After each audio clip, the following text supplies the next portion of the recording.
Les 7 règles d'or d'une coparentalité réussie. La séparation du couple parental entraîne de nombreux changements pour les enfants. Nos conseils pour une coparentalité saine. Parents divorcés ou séparés, couple de parents du même sexe, grands-parents. De nombreuses situations amènent 2 adultes à élever un enfant ensemble. Le terme de coparentalité est utilisé pour définir la relation entre un enfant et ses 2 parents. Même si le lien conjugal est brisé, le lien parent-enfant perdure au-delà de la rupture et des conflits conjugaux. Et s'il est admis que lors d'une séparation, ce sont les enfants les premiers impactés, on se retrouve souvent démunis face à cela.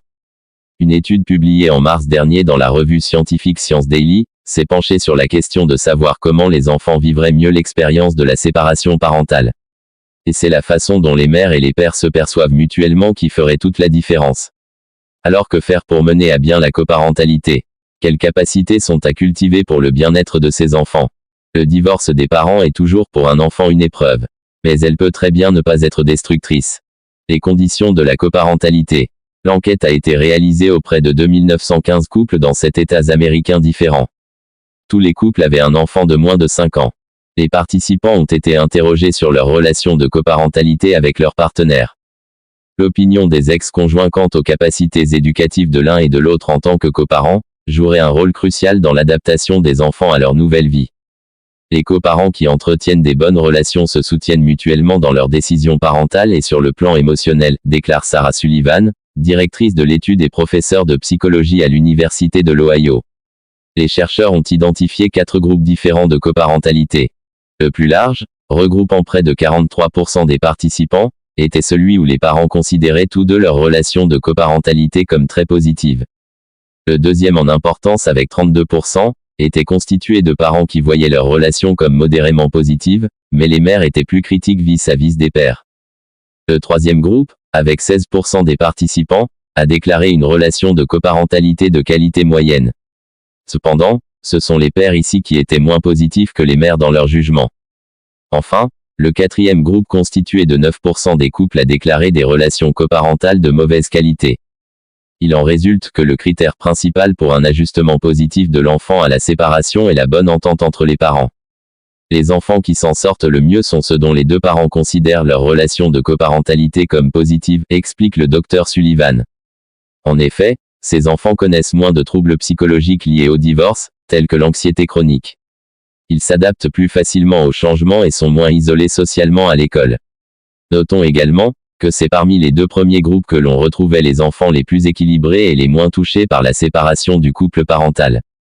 Écouter, accueillir et valider les émotions de ces enfants les aide à se construire. C'est sur ce grand principe que repose la #parentalité positive.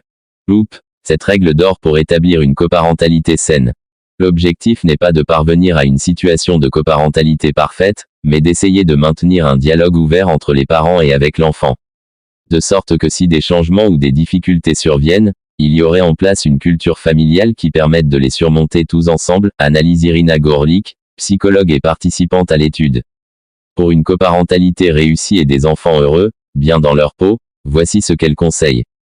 Une communication saine et efficace, la définition de l'exercice de la coparentalité est propre à chaque couple.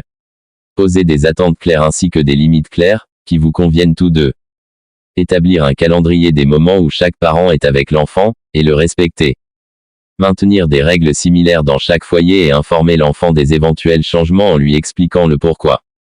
Essayez autant que possible de communiquer positivement à propos de l'autre parent devant l'enfant.